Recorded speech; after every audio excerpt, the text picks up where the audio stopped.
Thank you, Melissa. Again, I love not having to introduce myself, and I've met some of you. Great seeing you again. If we haven't met, pleasure meeting you. I hope to take you on a small trip, a trip to Jamaica. Can everyone hear me? Someone give me a thumbs up. All right, good. Yep. So what we have is today we're going to speak about Appleton Estate, and Appleton Estate is a brand within a much bigger category of Jamaican rum, which is in the larger category of Caribbean rum, which is in the larger category of rum on the whole, which is alcohol or alcoholic beverage. And right now, I want you to forget everything you know about rum, and I just want you to join me and take a trip with me to Jamaica. Okay, we can. Gavin, you already covered the agenda. Let's go to the next slide. And so we can start where we need to start, because I'm going to finish my drink.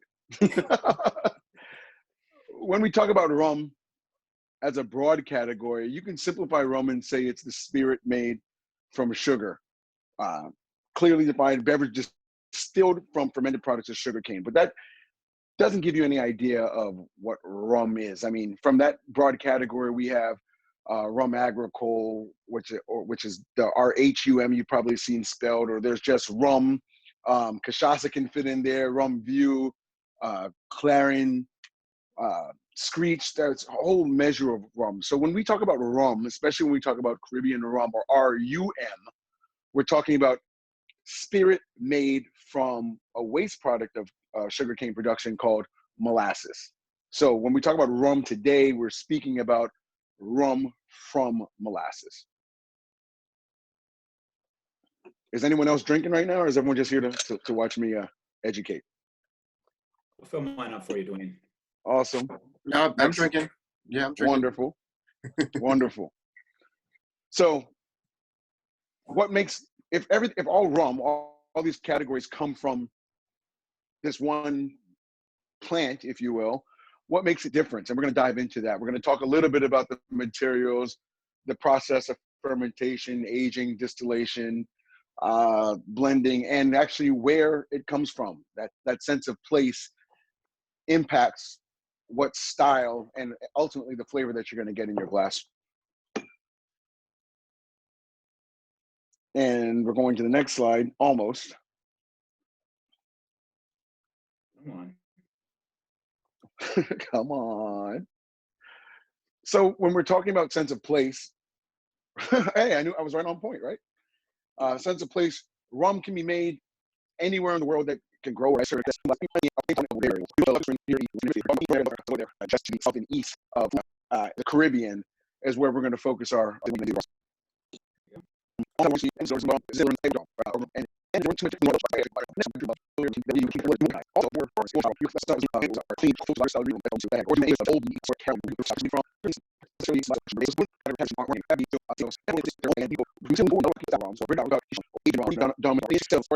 Next slide, if you weren't already going into it, right? So when we're talking about rum today, as we know it, especially in this, when we're talking about rum, we're talking about Caribbean rum. Caribbean rum started in the Caribbean plantations in the 1600s. Rum was being made before that, but post Columbus coming to the New World and introducing sugarcane, and then sugarcane becoming an industry in the Spanish and British islands, what you have produced there when they applied their techniques to the waste from sugar production is where we got rum, as we talk about it today, or Caribbean rum.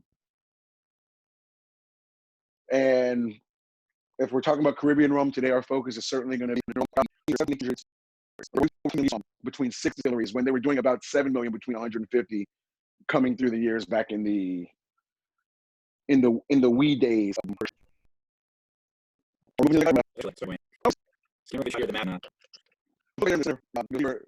Is centered to the west. You'll see Appleton St. Yarmouth distilleries looking up with late efforts. Yeah, so I've taken a trip. It's not that many miles from Ocho Rios or Montego Bay, but the back roads will make it a 3-hour trip to go about 100 miles, maybe. I don't even think it's 100 miles. So we were talking about sense of place. You can go to the next slide as well, Gavin. We're talking about that Nassau Valley, that center of where, but that sense of place really in the French were probably the best. The French, the Spanish, the Europeans were best at putting up these geographic indicators.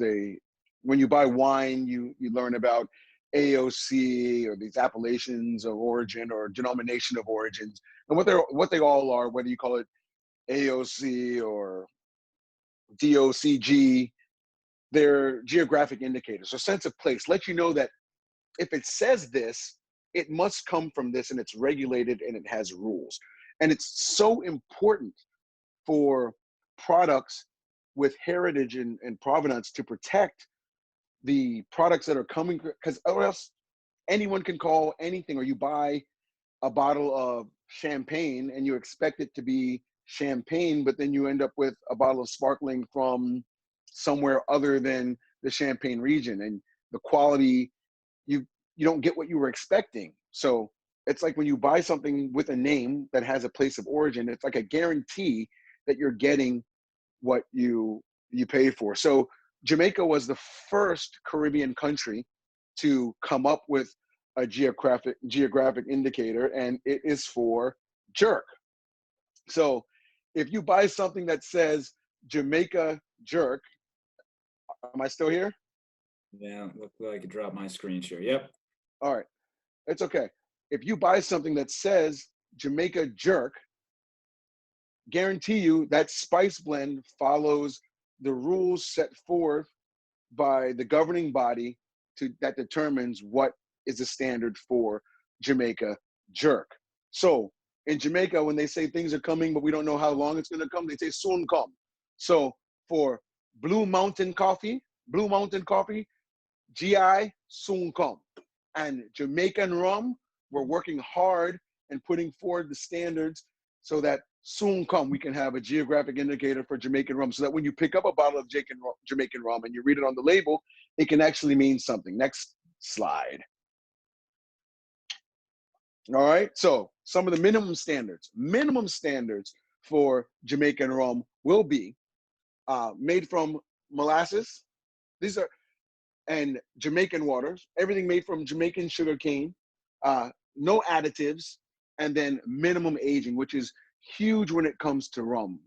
When we say minimum aging, and I'll talk about it a little bit later as well, but by minimum aging, we mean that we give you a guarantee that if we put a number on a bottle, there is no liquid in the bottle that can be younger than that age that's stated on the bottle.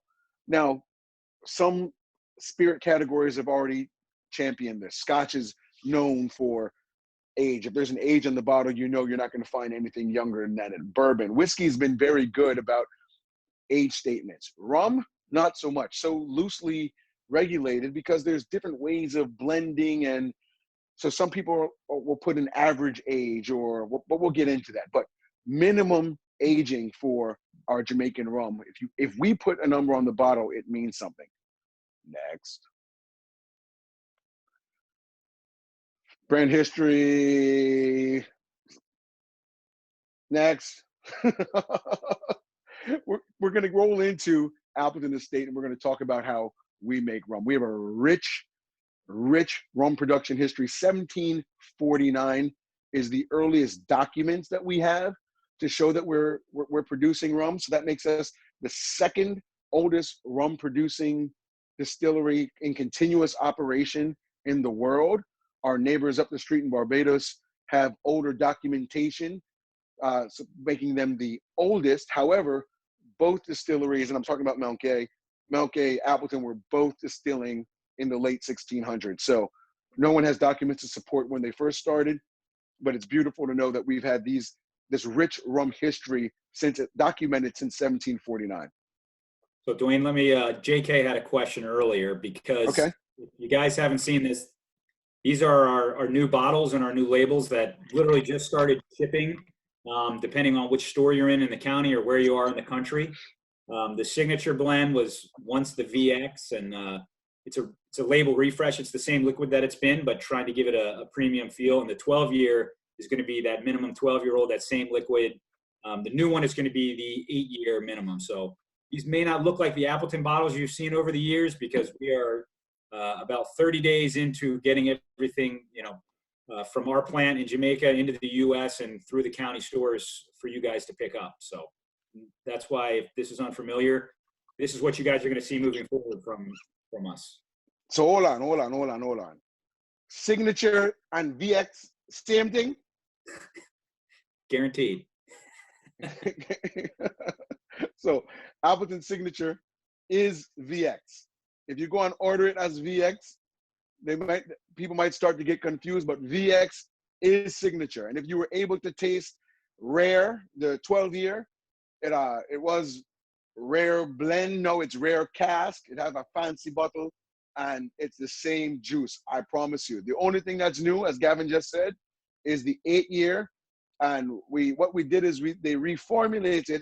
They got rid of, there was a product out there called Reserve, and Reserve was delicious, but we really wanted to escalate. So Joy and the team, to celebrate the 250th anniversary, came up with an 8-year age statement that fit right in the middle of the range. That is amazing. Okay, I talked too much already. All right, timeline. And what's super important here, I guess, late 1492, Columbus sailed the ocean blue. 1494, he introduced sugarcane to the Caribbean. Earliest references to Appleton Estate production in 1749. Next slide. When we get to just before Prohibition, there was a sale and purchase of 2 distilleries, Appleton Estate and J. Ray Nephew, and brought them under one house, right? By 1962, Jamaica gets independence from the Caribbean. They were the first Caribbean nation to gain their independence from London at that time. And then by 1997, a wonderful thing happened. The directors of the company, the former master blender, they determined that Joyce Spence was the absolute right person to become the next master distiller at Appleton Estate. And at that time, there was no other major distillery in the world that had a female master blender distiller. And that went to Joyce Spence in 1997. And we're so blessed to still have her here today. In fact, they newly renovated Appleton Estate. It's the Joyce Spence Appleton Estate Experience Visitor Center. If you ever get a chance to go to Jamaica, it is drop dead gorgeous to die for. You should go and visit. All right, so now we're going to talk about rum. So to make any spirit, you have to have alcohol. And I told you that we start with sugarcane. At Appleton, we embrace the entire process to meet those minimum standards. We own the process from what we like to refer to as cane to cup. And literally that means from to eventually in your glass. Everything has been taken care of to ensure the minimum that we've set for. Cane to cup, always spends, I think everybody undergo the most pieces that we can. Always things. Right? We have a tendency to add this. What does that mean? That means that we understand it's a larger to produce rum. All of our sugar we grow and then we, which means we control the residual sugar that's at masses. We make sugar and then sell off our control. We grow sugar because we want a certain amount of sugar. We sell. Next. So we have things they are. Cane juice is the ferment. Cane is alcohol. They are heavy strain. And it's able to sugar. It's consumed by the yeast. The yeast produces alcohol, carbon dioxide, and a little bit of heat in the process whatsoever. Some beer. No, molasses by itself is too thick to ferment on its own, but we dilute it, and the water that we choose to dilute it with is from the estate, from our limestone-rich pools on the estate. I'm sorry, were you saying something, Gavin? You said now you got yourself some beer. Oh, yeah. So once we have our alcohol in this rudimentary style of beer, now we need to concentrate it or separate. And by definition, distillation means to separate. And what you, at about 172 degrees Fahrenheit, alcohol separates from from liquid. It turns from liquid into vapor. So by placing our fermented liquid, our beer, and warming it up in a device called a still, we're able to raise the temperature. And as the temperature increases, this alcohol is allowed to come out of solution, and we are able to collect that vapor, condense it, and the resulting liquid that it condensed back into is higher in concentration than the original liquid. Now, stills, we continue on installations with a higher concentration over time. Then we also use hot cells. Your liquid and distillation give you different flavor with temperatures or slow process. I guess it's kind of interesting to talk about how the marks are different. The hot still ratio, unlike is not blended. Like, this is a big difference. In distillation, and at Appleton Rum, which is a little different from here comes marks. So using our and distill our marks and age our marks separately to be blended to our blends. Appleton is the minimum age. So it's unique in that still with the same raw materials, but looking from distillation to produce different marks. We're already beginning to fine tune for our end result instead of just trying to figure out the end result by blending, which is a completely masterful science in itself. Maturation, we talked about getting older. Rum coming off of the still is interesting to taste. Some of the different marks offer different flavors. Some spirits off of stills, and I've been fortunate enough to taste many different spirits, even beyond rum off still. You'll get different characteristics. Some will be super tropical. Some will be ethereal, almost funky, herbaceous. Some are minty. Some taste like banana coming off of the still. And it's amazing to take these liquids and then put them into wood for a time period so that they can age. What happens when they go into these barrels? Usually, we choose quality ex-bourbon barrel, ex-whiskey barrels, high quality barrels. Time in barrel, liquid takes from the wood. There's an exchange. The wood breathes and it gives back to the liquid within. There's an exchange of tannins, congeners, vanillins, and what you put in is not what you expect to get when it comes out. And that's just time in the barrel.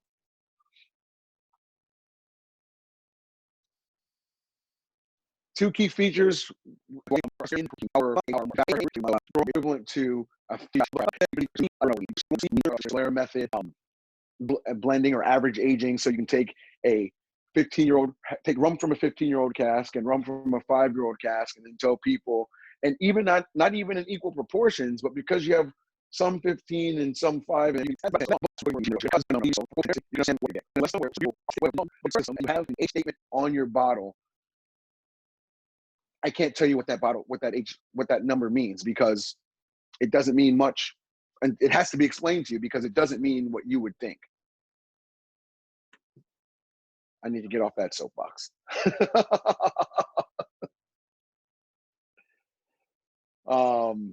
Blending.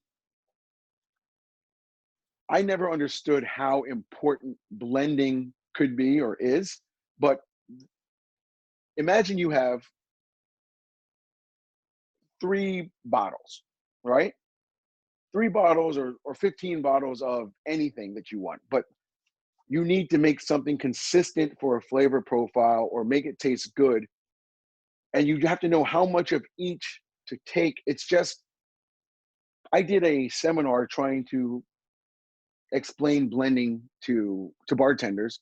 And what we did was we made lemonade, and I made different concentrations of lemon juice and sugar water, and gave them to them as tools, and then gave them a glass of lemonade and said, make this. And some of the best blenders, mixologists, bartenders, enthusiasts had a hard time taking the tools, the ingredients, and coming up with an exact product. It is truly a skill, and it's overlooked. On all spirits, it's amazing what they're able to do with blending. Single barrels, easy. Blended product, amazing. Next, bottling, next. We bottle everything.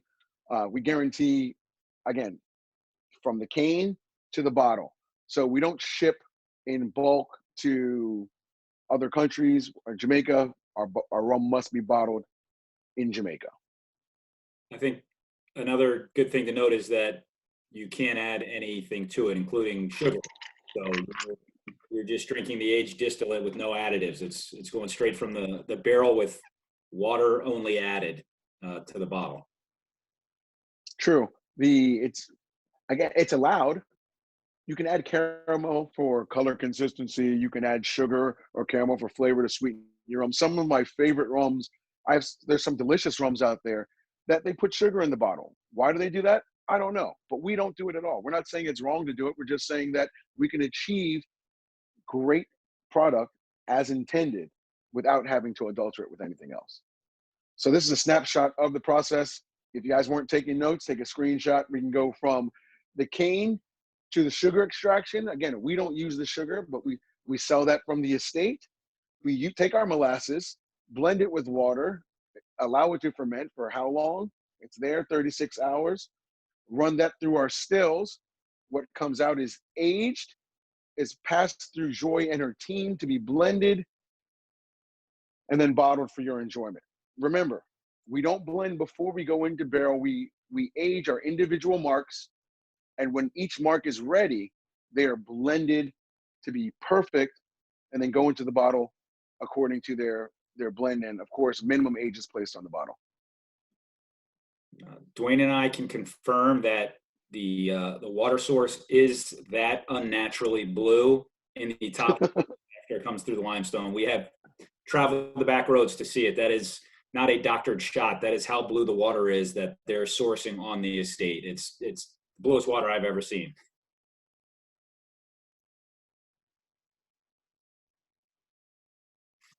More about Joy Spence and her team. Just amazing dedication. There's as much science and chemistry as there is to craft and art. And once everything is done, it's verified by nose and by taste. There's nothing that leaves the distillery or goes off to be blended at the distillery without being approved by Joy and her team. I mentioned the green practices before. It's amazing to me that the amount of waste, this grass, this fiber that's produced from pressing the sugar cane, and we don't waste any of it. We burn it and we use that energy it produces electricity, and we can run the distillery on it throughout harvest season and for a very significant portion of the year. All right, we're ready to talk about the rum? All right. Appleton Estate. I swear to people, I love doing face-to-face tastings because I can really take you to Jamaica through these rums. I mean, even when we come into the signature, I still want to say VX. When we come into signature is average age about 4 years. We don't put an age statement on the bottle because there are some younger rums in here, and we adhere to minimum age statements on our bottle. So, but average age 4 years here, and if you smell it, you get touches of caramel, you get touches of vanilla. Again, we don't add anything. This is just natural from the aging and the blending process. But this is our workhorse rum. It is fine if you want a rum to drink. When I come home, my aunt will drink this with just water and enjoy it. But this is your rum. If I were to make a cocktail, are we making cocktails now, or you want to make cocktails later? Let's hit a couple of these. We got cocktails later because I'll close the right. screen so you can show off your skills. Okay, so again, the limestone water, this goes through the entire process, but this is your everyday, I need to grab a bottle, mix something, rum. You're cooking, sneak some rum in the pot. You make some lemonade and you just want to drizzle a little rum. This is for, if you need rum, this is rum. Good rum. New to the toolbox. I've been waiting to open this one. First sip since Jamaica.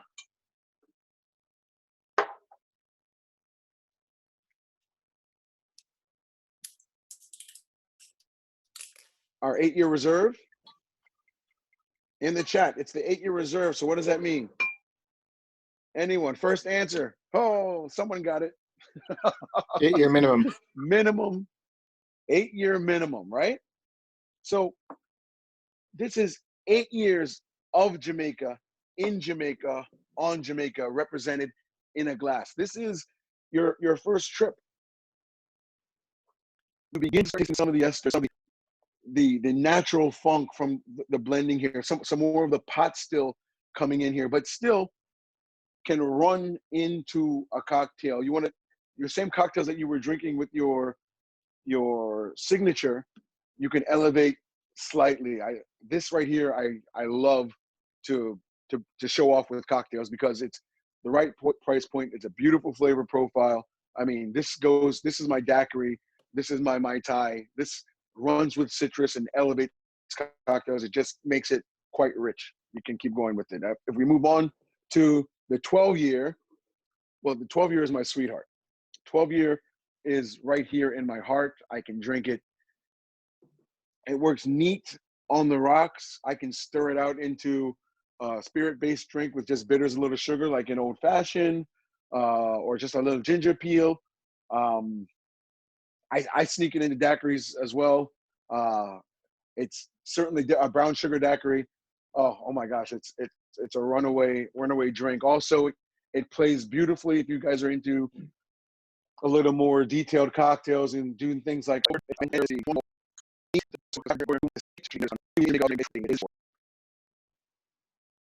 what's next? I don't know. I think if you start mixing up some cocktails now that we've all right, so show a couple recipes.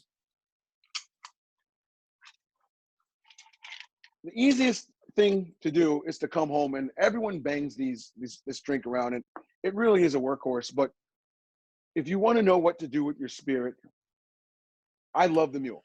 The mule is an easy cocktail, but I can't just do it the way that everyone else does it. So my Caribbean heritage, I'm from Trinidad, we have to spice up a little bit of everything. So 1.5 ounces, maybe 2 ounces of your signature, and then Angostura bitters. You only want to put about 1 or 2 dashes of Angostura unless you like it, because if you put too much Angostura, it can overpower things. But I love Angostura. So a little bit of lime juice. I use about 1/2 ounce of lime juice. And then just a touch of ginger beer to fill. As far as ginger beer, whatever you like, use. And if you have garnish right now, all my garnish is dehydrated because quarantine. We're eating our fruits and not wasting them on glasses. But a rich Angostura mule.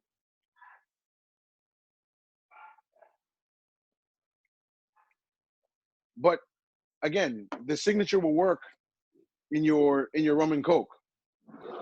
It will work with your rum and orange juice if that's what you enjoy. The signature is a workhorse. You can put it into a daiquiri. It's absolutely delicious. So Dwayne, we got 2 questions. One to the drink. Do you have a favorite ginger beer for your tastes? I really love the Regatta ginger beer. That's what I stock here at the home. Regatta, there was, I forget what, Barrett's, amazing ginger beer. If I'm just drinking ginger beer, I will go to the DNG, the Jamaican ginger beers, because those tend to be a little bit sweeter. When I'm drinking that, I'm usually having a beef patty or something. If you're measuring for your cocktail, depending on the ginger beer, so for Regatta ginger beer to 1/2 ounce of lime juice, I'll use 2 ounces of ginger beer for 1.5 ounces to 2 ounce pour of rum.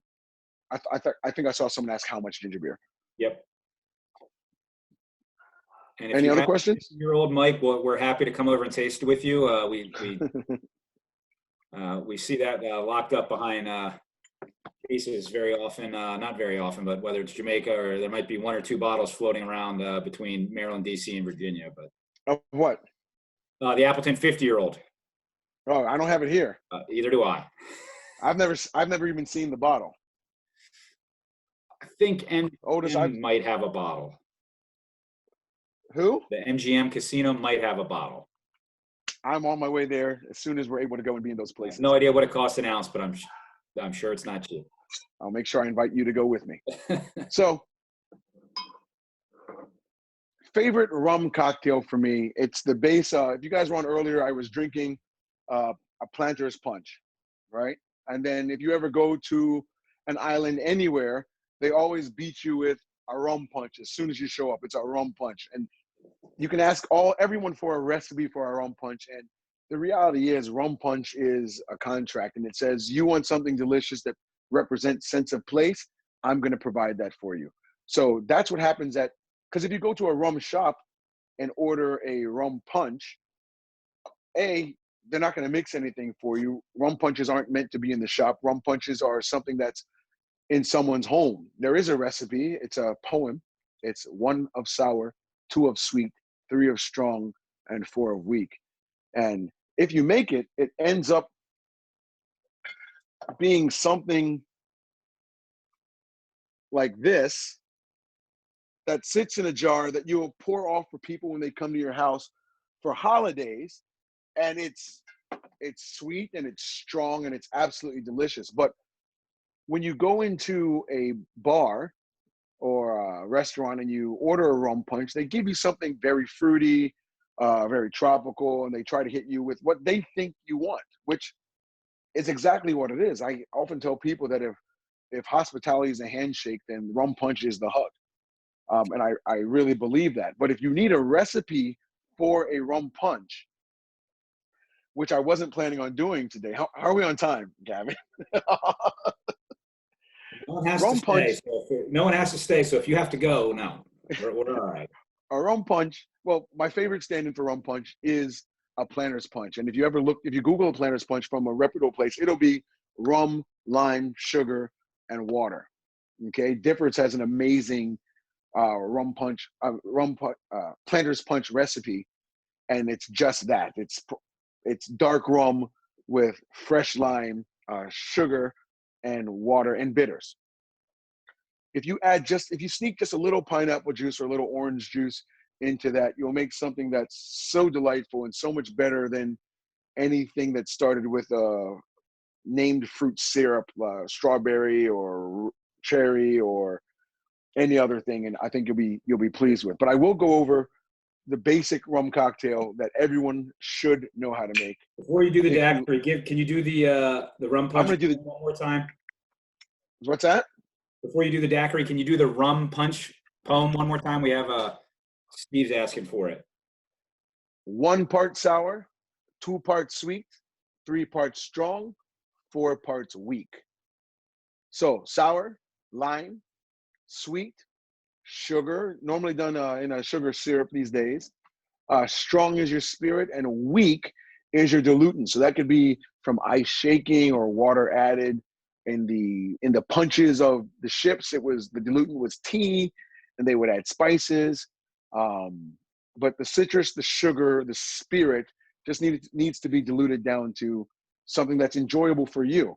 When it comes to punches can be as strong or as weak as you need them to be, but they should be enjoyable. So if you want to add a little more tea and not shake your rum punch, a lot of people get intimidated when making cocktails, so they think that you have to have tin and shaker and then shake them down.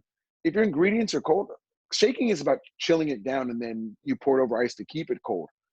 If you have cold ingredients, you can mix ingredients and then add water to them and then pour them over ice, especially punches, and they'll be perfect. And instead of water, you can use your favorite tea, chilled tea. I enjoy jasmine tea or Earl Grey tea when I'm mixing citrus rum punches. And you'll blow people's minds with ingredients that you have at home right now. If you have any flavored teas, go steep a bag and chill it, and then put 2 ounces of rum to 2 ounces of chilled tea, 1 ounce of lime juice, and then 2 ounces of a simple syrup. Everyone says simple syrup like everyone knows what simple syrup is. It's called simple syrup because someone thought it was simple, but it literally is equal parts of sugar and water, and you can either mix hot water with sugar and stir it till it's dissolved. You can do it on a pot until it's dissolved, or you can take room temperature water and sugar and shake them until they're dissolved. It'll take you about 3 minutes shaking hard or whisking, and then it'll have a lot of air in it. But once it's settled down, everything will be settled and dissolved. Did I answer the question? Yes, sir. And then some? All right, so the daiquiri. What I have here is a rich simple syrup, which just means I did 2 parts sugar to 1 part water. And the sugar I used is a turbinado or demerara sugar. So there's a little bit more that brown sugar, but it's not soft molassesy anymore. It's still individual crystals. This is what we grew up with in the this is what they grew up with in Trinidad. When I went home, I was always amazed by the demerara sugar because it was delicious. So I'm gonna go 3/4 ounce of my demerara, and then I like my drinks a little tart, so I'm gonna go a full ounce of lime juice, and then 2 ounces of the Appleton Estate. So depending on your simple syrup, your daiquiri can be a great ratio for daiquiris is 1 part lime, 1 part simple syrup, and then 4 parts rum, right? So half ounce, 2 ounce, and that'll give you a standard daiquiri. If you wanted that a little bit sweeter, which most people will, you can bump that up to 3/4 ounce on your simple syrup. If you wanted to put that into a blender, double the amount of simple syrup that you enjoy when you're shaking the drink for yourself, and put it in the blender with enough ice just to crest out of the water and let it blend for at least a full minute, and you'll be so pleased with what comes out of the blender. I'm just gonna get a little bit of ice here. And then if you have a glass pre-chilled, I just happen to have one right here.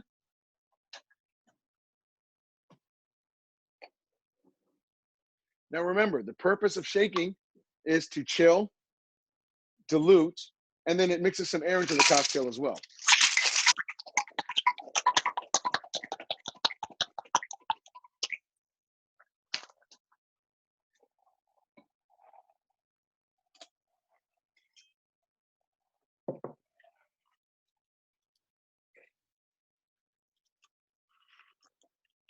Now I double strain the ice chips out because I'm fancy, but also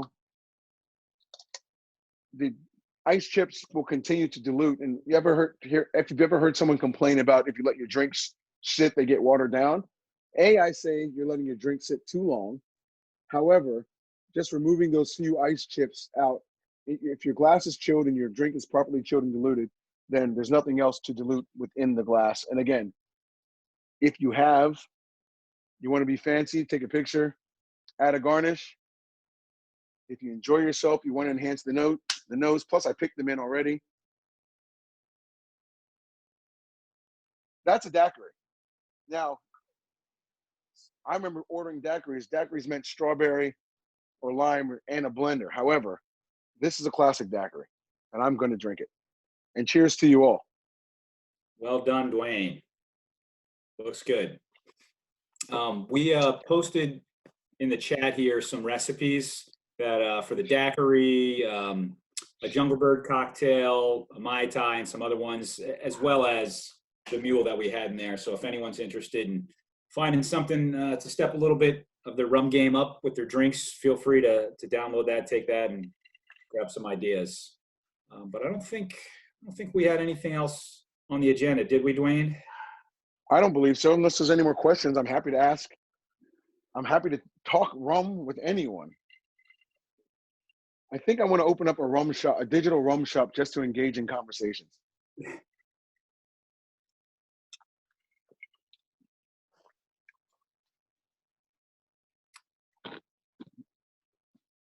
Download should be in the chat thread. Yes, I can see them in the chat here, Craig. If there's 2 of them that has like a PDF, you should be able to download.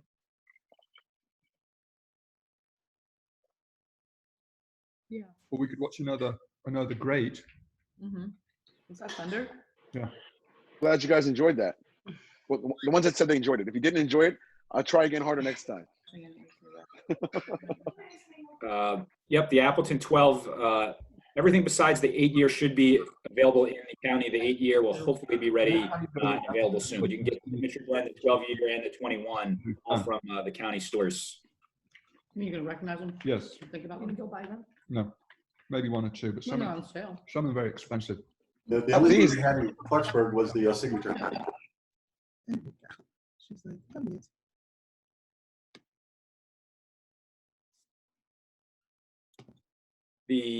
If you request,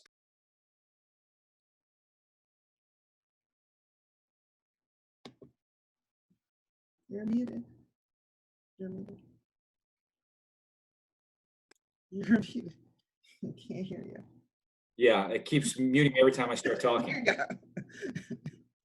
I know it's getting late. No, the Clarksville store, if they have the 12-year, you should be able to request it from the manager and they can bring it in or get it from the central warehouse there in the county rather quickly. So it's just a matter of asking the question, because if not, it's one of the other 24 stores on the shelf. I think the website has a great feature too. If you look on the ABS website that Melissa posted, you can even see which stores have it in stock in case there's one nearby that you don't feel like waiting for it to come on the next truck. Dwayne, you got muted as well, buddy. So that was all you were allowed to talk. Can you post those again? I just don't see anything in the chat box about the recipe. I just reposted.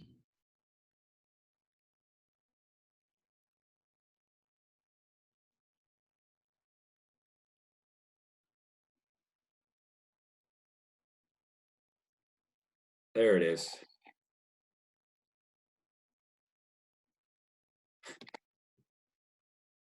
All right, can everybody get it now?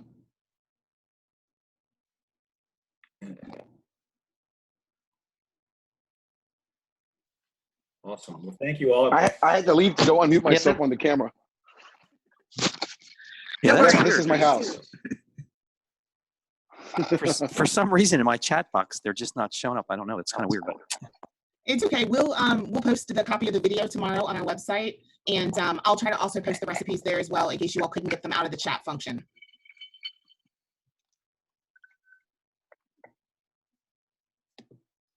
I see everybody's chat except for the posting. It's so funny.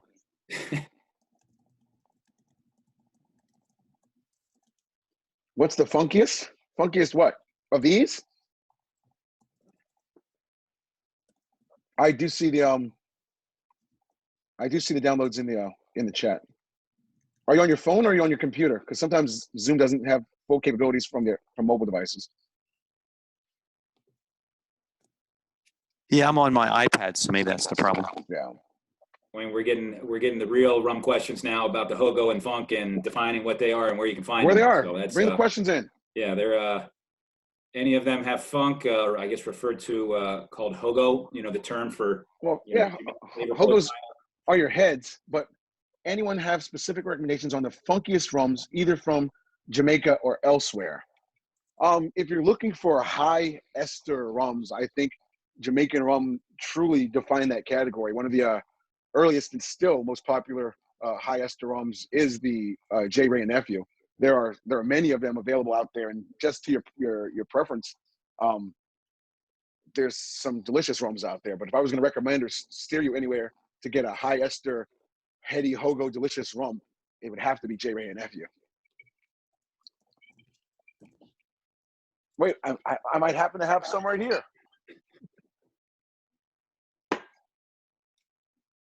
There you go.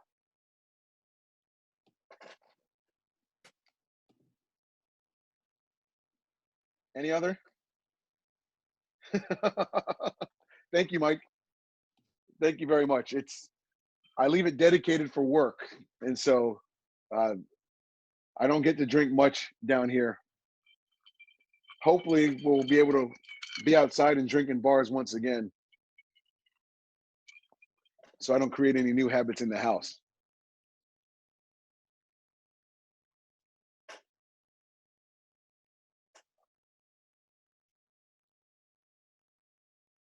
I need some rum agricole. He said he tried some rum agricole. He won't make that mistake again. I got to tell you, when you get into some of the rum agricoles, they're deliberate. Everything that you get in those bottles was intentional. So you get past where you know what you're going for. If you go in to bite cheesecake and you get garlic, I love garlic, but if I'm not looking for it in my cheesecake, right? So everything's deliberate and has its place. You just have to know what you're looking for and why you're going into it. I mean, some of the agricoles drink more like tequila than they do what I would categorize as rum, certainly when we're talking about Caribbean rum. So everything's deliberate, and that's why it's so important to understand what you're getting into with these geographic indicators, because you're right. If you pick up a rum agricole and I promise you that rum agricole isn't rum agricole. There's huge variance within that category of rum.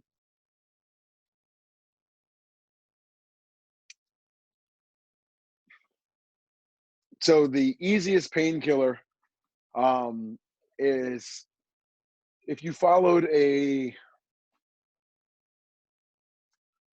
pina colada recipe and stuck some orange juice into it, but that's the easy way to do it. What I do for my painkillers is I take coconut puree and I mix that 1-to-1 with sugar and make a coconut syrup.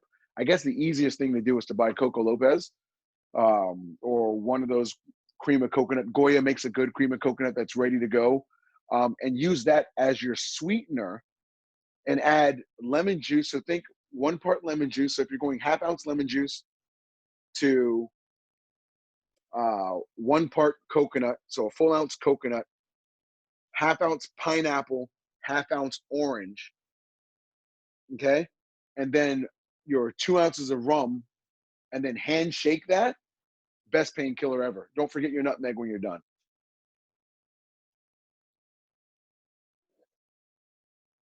And for the painkiller, I would use the 12-year. The 12-year will stand up. That richness will come through. Did you get that, Mike? I don't know.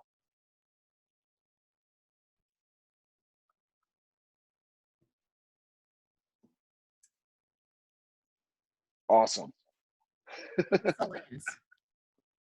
This is fun, super fun. And next week you guys got my boy Dario from Barbados.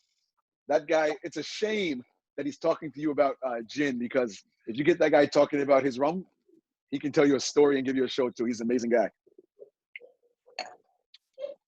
Is that it? Any more questions?